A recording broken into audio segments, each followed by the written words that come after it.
To kind of kick things off, obviously, yeah, one of the big elephants in the room, if you will, in Washington right now is the whole infrastructure discussion.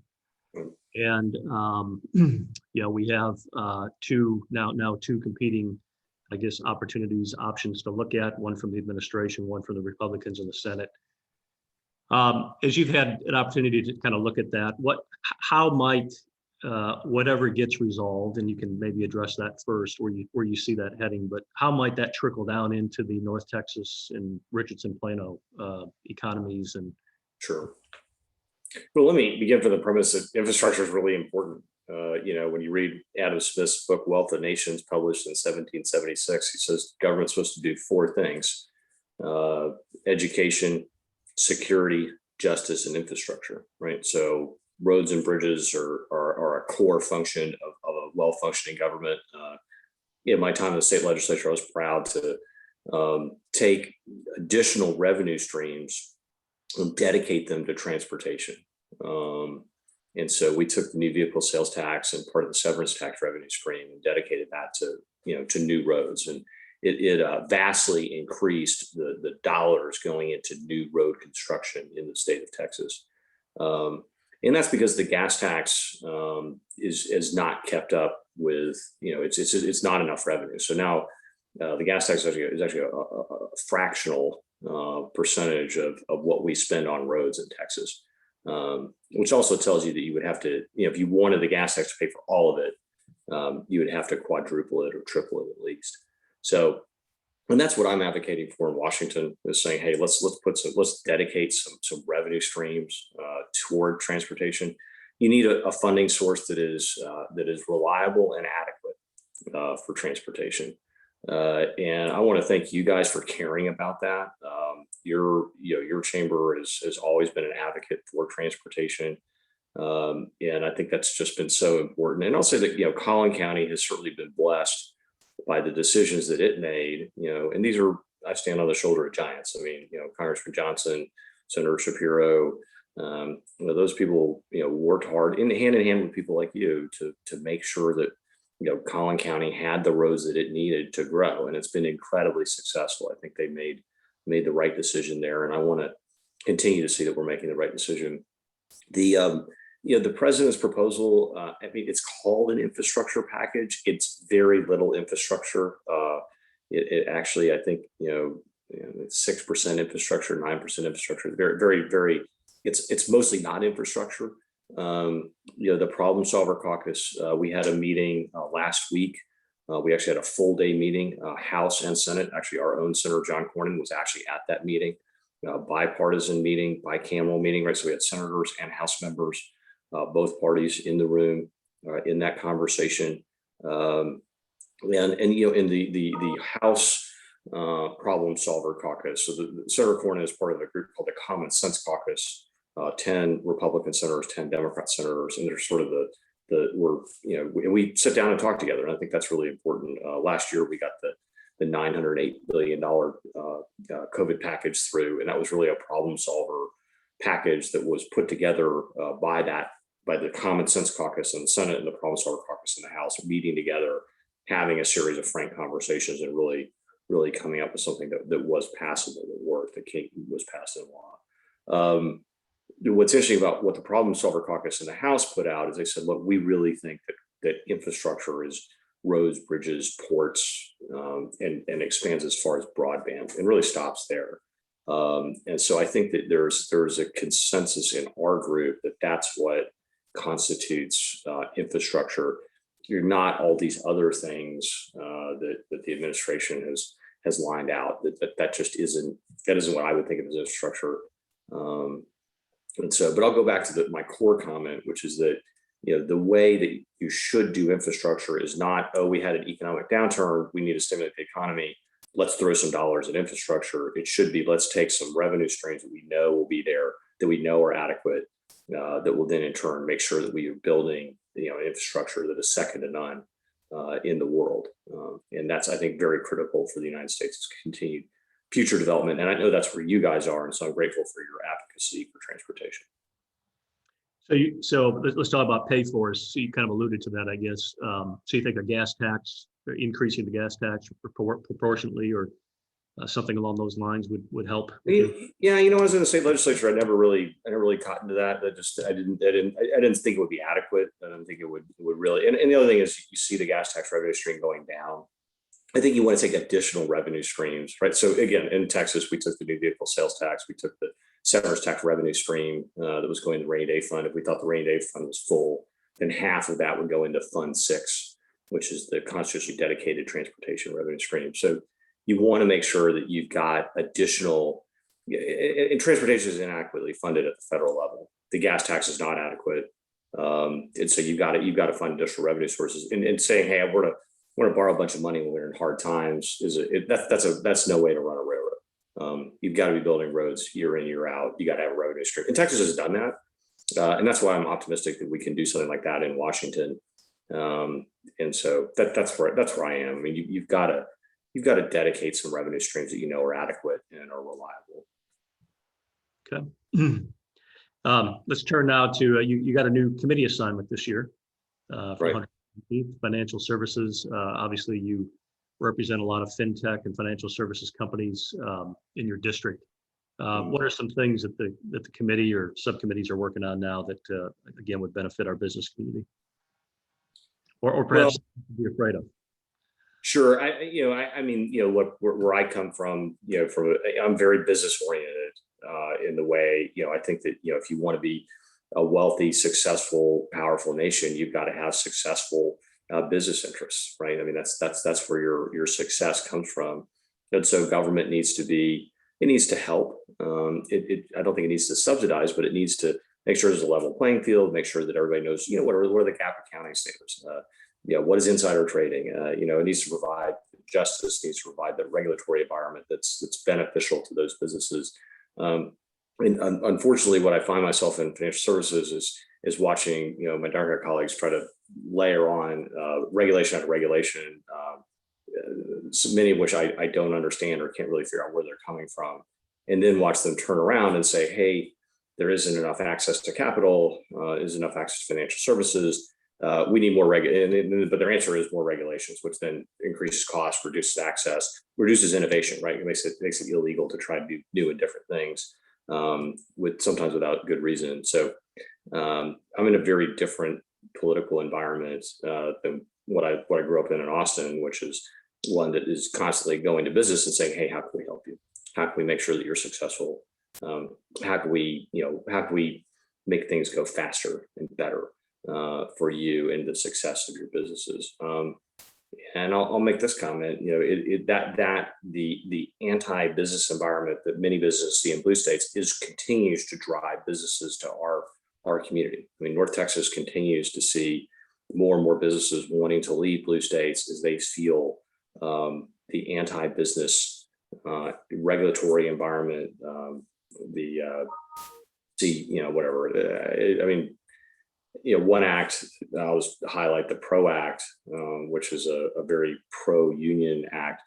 That bill that passed the House basically on a partisan vote, not only does it help unions, makes it easier to unionize companies. You can have a debate about that, but it also ends right to work laws in every state. It ends, which I think it would be very deleterious for Texas's continued success. It also ends basically 1099 contractors. It ends Uber drivers. It ends franchises. It ends insurance agents for insurance companies. There are 3 million insurance agents that would no longer be able to be insurance agents. They would have to be W-2 employees for the insurance company. And that's just one bill. And what's incredible is I think they actually crammed that back into the infrastructure package as one of their proposals. So it's again, to me, that bill, that one bill, the PRO Act, is the most dramatic reorganization of the American workforce ever. And I would guess many of the people on this call, lives will be dramatically altered. Look, if you want to be a realtor and control your own time, and that's how you want to make a living, I think that's fine. But I think for the federal government to turn around and say, no, you can't be a realtor. You're going to be a W-2 employee. Or no, you can't be an insurance agent. You're going to be a W-2 employee. or you want to be in a right to work state. We're not going to let that happen. It's just anyway. That's just one bill that again seems to me to be very hostile to the way that our society is organized and the success that we've had by letting people pursue their dreams in the way that they see fit, by being a 1099 contractor, by being an insurance agent, by being a realtor, by owning a franchise. Ending the entire franchise system as we know it is a breathtaking effort. It's just absolutely staggering to me that's a discussion, much less a bill that would pass out of the U.S. House and go to the Senate. Well, we can hope that your friends in the Senate find reason to not let that go through. You've also been busy. You've introduced a couple bills yourself this year. I'd like to have you talk a little bit about HR 2550. Has to do with the TSA screening protocols and. Sure. Yeah, well, 2550 is a bill that asks TSA to look at how they screen mother's milk going through their metal detectors. But I think that really highlights how I like to do things. I have a 100% meeting policy ready, as you well know. I've met with every constituent that's ever asked to have a meeting with me, which last year was over 850 meetings. And that was a mother in Frisco, Texas, who showed up to a coffee with your congressman, which is a come one, come all event that I hosted over 20 of those in 2020 or 2019, I should say. And she said, "Hey, I've got a problem," and I said, "All right, let me work on that." I actually got that passed to the House, got introduced to the Senate, it got passed to the Senate, and it sort of ships in the night didn't quite get on the president's desk, but we're hard at it trying to make that happen. So a constituent brought a good idea and you acted on it. That's, I like to say that the advantage of the 100% meeting policy is not only do you have your constituents feel like they have access to their member of Congress, but the very best legislative ideas I've filed and passed into law have come from the people that I work for. Good. Let's talk about another topic that is relatively new, and that's the community projects. Mm-hmm. I think there's some deadlines actually this week to submit for members to submit some ideas and projects back in the district. That's probably both a philosophical kind of discussion as well as practical, to bring meaningful ideas and projects back to the district for things to get done. I think that one of the key things of that is it cannot go to for-profit entities. So they're typically going to be universities and nonprofits and other things. Have you given some thought to that? Are you some ideas for that? Yeah, and I've had this. I argued against this in the Texas House when I was there, and continue to hold the belief. Unfortunately, giving this much power to individual members, don't worry about me, but I mean, over time, you see corruption come out of it. I mean, they're members of Congress. Unfortunately, some of them were decorated Vietnam War veterans. Really tragic watching them, destroy a legacy of service with corruption as a result of earmarks. And it happened in the State House. The members of the State House could write letters to give, basically better than average loans for developing community housing. And they, sold those letters. I mean, and went to jail.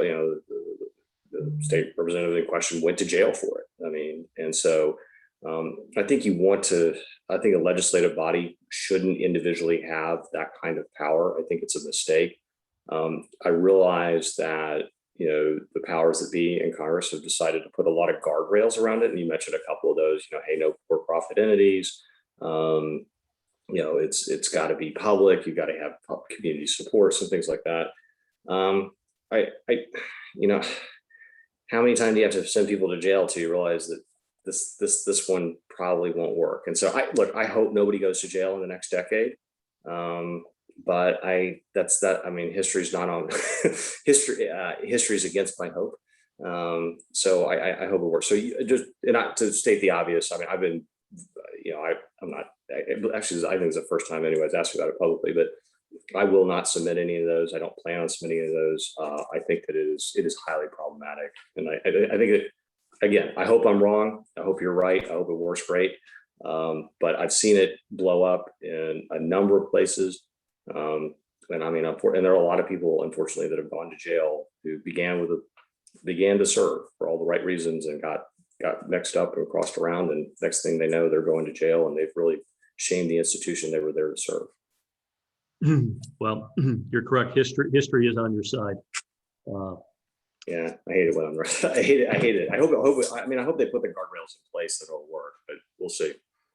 Yeah. Well, it didn't take long for it to get into action. There's another bill, Endless Frontiers Act, HR 6978.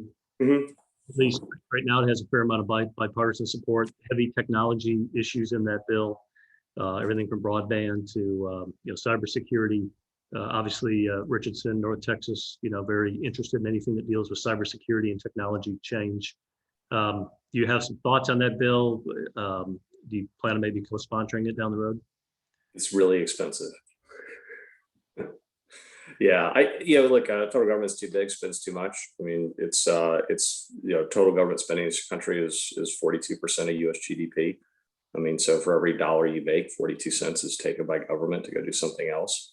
I think that, we're fortunate to be in a place that's very technology oriented, and a lot of that was done by private investment. And I'm certainly supportive of that. That isn't to say there isn't a role for Congress to support technology. I think that's its job, but that's in the Constitution itself. I don't have to go too far to find that one. It's in Article 1.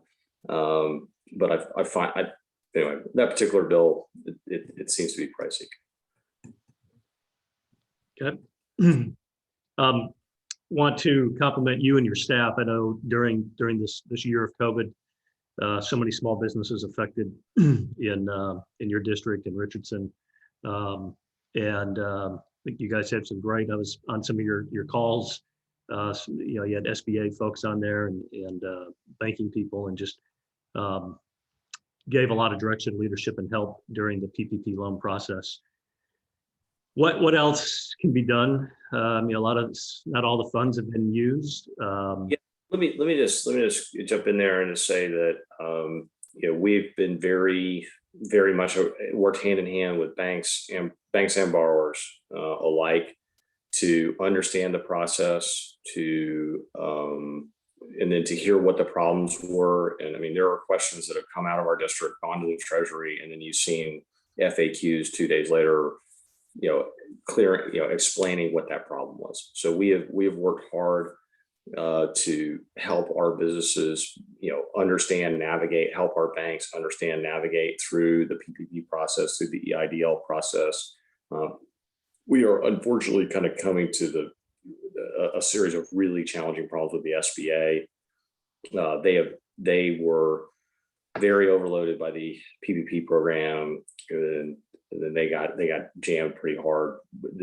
The most recent, the $1.9 trillion package that was passed, that added a whole bunch more work on top of them, and they're kind of just stalled out. They just can't get to a lot of stuff, and so their effort to roll out the shuttered venues program has been jammed up pretty hard. So we're having a lot of problems getting through some of their stuff.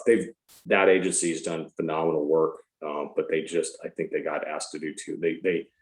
They were handed too much stuff to do with the last package, and so that's actually jammed up the PPP forgiveness piece. There are a lot of banks, and so I've been working on the banking side, trying to sort through that at the congressional level. But if I can be helpful, I encourage everybody who is having a PPP problem or an EIDL problem, whatever it may be, reach out to my office. We're here to help. Good. Well, thank you again. Thanks for all your support and help during the last year on that. So we have just a couple minutes left. I want to go back to really kind of how we started, and that's this idea of bipartisanship, that two humans that have a D or an R next to the name can actually get along and get some things done, which used to be more of the norm, right? Members of Congress would quite often do things socially from across the aisle, so their families and spouses knew each other and kids, and that just doesn't exist today. However, you signed on with the Problem Solvers Caucus as soon as you got into the first term.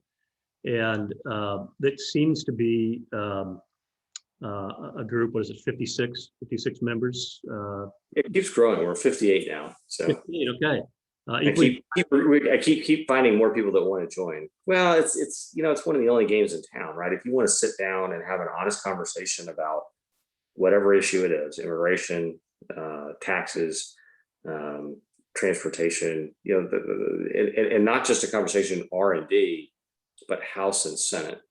And I'm very proud to have been part of, trying to build that architecture and that infrastructure. And so, the meeting that we had in Annapolis last week was remarkable in that there was a meeting between, there were House members and senators from both parties sitting down and talking about transportation. I mean, that's unfortunately that constitutes progress. In the Texas legislature, that is totally every day. It is a given. So I'm trying to restore that level of trying to bridge not only the partisan divide, which everybody reads so much about and so aware of, but also bridge the cameral divide. The rotunda seems to be kind of an invisible force field that's hard for people to get through and go talk to each other. But I'm working hard to try to bridge those gaps so that we can forge real solutions to answer the problems that press our country. There are real problems and Congress has been dysfunctional for a long time, gotten less functional. I'll give you one stat that'll depress you further. In the 87, 88 Congress, the 100th Congress, there were 10,000 bills filed, 800 were passed into law. Last Congress, there were 16,000 bills filed, only 160 were passed into law. So you've gone from an 8% success rate to a 1% success rate. And just in contrast, in Austin, they'll pass 1,500 bills in 20 weeks. So just think about how much more, they've passed every budget on time since 1963. It's always balanced. I mean, it's when I tell members of Congress, my state legislature just passed the first rounds of their budget on time, balanced, and unanimous in both chambers. It blows their minds. They just can't even. It's so functional. They can't even understand it because I'm in a place that not only did the U.S. House of Representatives fail to pass by law, the U.S. House is supposed to pass a budget on April 15th of every year. We didn't. Not only do we not pass it on April 15th, no one even wrote an article about not passing it. It's so given that it's broken. It's not even. There's no point in mentioning it's broken. It's just broken. Anyway, and I'm there to try to. I'm there. That's the negative part. The positive part is I want to fix that. That needs to change. And so I spend a lot of time trying to figure out how to change that. Well, thank you. I mean, do you think that the work of the Problem Solvers Caucus, obviously evenly divided of members, that the leadership will take some of your ideas and things seriously and can break up the logjam? Well, I mean, look, the COVID package that we got through last year. I mean, we did. But some stuff is very frustrating. I was part of the police reform. We set up a working group to talk about police reform. And that was R&D House members going over that. One of the former law enforcement officers is a problem solver, and so he was on that. And we were very clear about, hey, here's what your bill should look like. If you want to pass a George Floyd bill, this is what it would look like. But the Democrat leadership chose not to do that. They chose to jam through the same bill that went and died in the Senate last time. And so part of it is choosing to work. I mean, is a decision. Hey, we're going to work on a bipartisan basis to get things done. And I know that's important. That's what the American people want, need, and demand. They need a Congress that's functional, and I'm there to try to make it functional again. Well, great. Well, thank you for your time. Again, thank you to you and your staff. Always been very supportive of the Richardson Commerce and the city. Oh, absolutely. We consider you guys friends and coworkers. So no, you guys are great. I appreciate everything you do. I'm a very small piece of a very big team that has made our community so successful, and you guys make it successful, not me. So grateful to all of you. Congressman, I can't let you get away without asking this one. Having served in the Texas legislature during a redistricting process, and now with Texas getting two new congressional seats from apportionment, where do you think those seats are going to go? I don't really know. It's honestly a good question. last summer and through the fall, the Trump administration said that they would get redistricting data, the household data that we need to actually draw the maps. That would be, by law, it's supposed to be ready by March 31st. And they were saying it might be 30 days late, and they kind of went back and forth over the 30-day delay. I was really shocked when the Biden administration said that it wouldn't be till September. And the reason that 30 days mattered is because if you get it into March, you can draw it in time to get it done in the regular session, which is what happened in 2011. If you get it at the end of April, you're probably going to be in a special. Obviously, if you get it in September, there will be a special session for redistricting. But what I will comment on, and I'll just go to what I know for a fact. But in 2011, the most overpopulated state representative district in the state was the Frisco, Allen, McKinney state rep district that Ken Paxton sat in. The most underpopulated was Raphael and Chia's district in the core of Dallas. And actually, if you look at the most overpopulated congressional districts today, they are, my district, the district to my west in Denton County, and the West District south of Houston. So the Republican districts seem to have the majority. That's where the real growth is. And at least historically, some of the Democrat districts have been so Raphael and Chia's district had half the population needed to be a state rep district, whereas Ken Paxton's had almost double.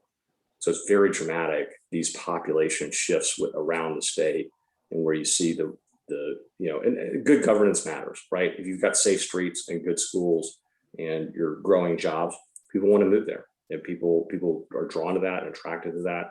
And that's why you see those districts being overpopulated. If the schools are poor and the streets aren't safe, and they're not investing in the infrastructure, then people leave. And you see that not only nationally, you see that around the country, but you see that actually right here in DFW. The other thing I know that one of our members wanted to ask you was, Congress appropriated up to $18 billion for Texas public schools through the December, omnibus, COVID relief bill budget and the American Recovery Plan. But that money's being held up by the state. It's not going to the districts yet. Right. What are your thoughts about that? How can we, and the business community, including us, has asked the governor and the TEA to release those funds just as soon as they can. What are your thoughts about that? Yeah, the problem is that there's some language in the legislation itself that says that the state has to that those funds have to be in addition to state funding, and so it isn't really clear to me. And I'll blame myself for my own ignorance. Does that mean on a statewide level you got to maintain funding? Does that mean on an individual student level, on a campus level, on a district level? Like what does that mean? I know that Mike Morath, the TEA commissioner, has asked Washington for guidance. He still doesn't know what to do. He wants to comply with the law. He wants to distribute it, but he also doesn't want to distribute it wrong, and also wants to make sure that it doesn't create some undue penalty on the state that is onerous, that the state actually can't comply with, doesn't have the money to actually take the money. And so that's my staff was actually briefing me on that this morning.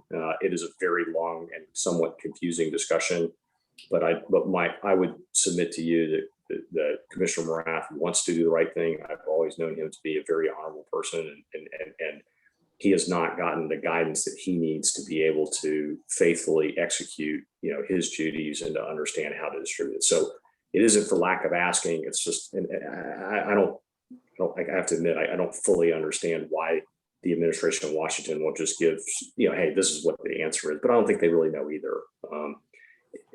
Anyway, we go into a long story of this. But one key point is that some districts have watched very dramatic numbers of their students not go back into the classroom. And so that, so funding here in Texas is largely based on a per student basis. And so, if fewer students show up, should that district get the same amount of funding? So I think there's also really issues there. I think there's also an issue dealing with, and maybe Liz Morse can clarify the term, but I think it's continuation of effort. Yeah. Of effort. It's a maintenance effort with higher ed, and I did just get a text that said that they're going to release $11.2 billion of ESSER 3 money as soon as possible, and ESSER 2 will be released in the next 30 days. Okay. So they're going to do more maintenance of effort for higher ed. So I think we might really hear something, and my fingers are so crossed that it's today. Yeah. Well, all I can say is use the money wisely. We have a plan, and summer school is part of it, and boy, we got to get on it right away. So we will. Thank you. Good. That is good. Well, Congressman, thank you so much for spending some time with us. You're always generous with that, and we appreciate it. And we hope to be able to see you in person soon. We will be calling your office for help so that when we do our DC flying next year in person, we can come into the Capitol and see you. Yeah. And so forth. But, you know, we're always a phone call or an email away if you need any input or any help. And so thank you for your time. Again, I want to thank our sponsors, Atmos, City of Richardson, Dallas College, the Richland campus, National Right Your Congressman, Charter Communications, and Texas Instruments. And so, folks, apologies to those of you that thought we were beginning this at 12:30. I misspoke earlier, it was noon. But so you missed some great conversation with Congressman Taylor, but we have it recorded so you can watch it, you know, if you missed a big chunk and so forth. Randy, thanks for moderating today. And so just to be perfectly clear, we've got Congressman Sessions at Shannon at 9:30 tomorrow. Is that right? Yes. 9:30 tomorrow. All righty. I've got the time correct today. Congressman, thank you. Appreciate it very much. Great to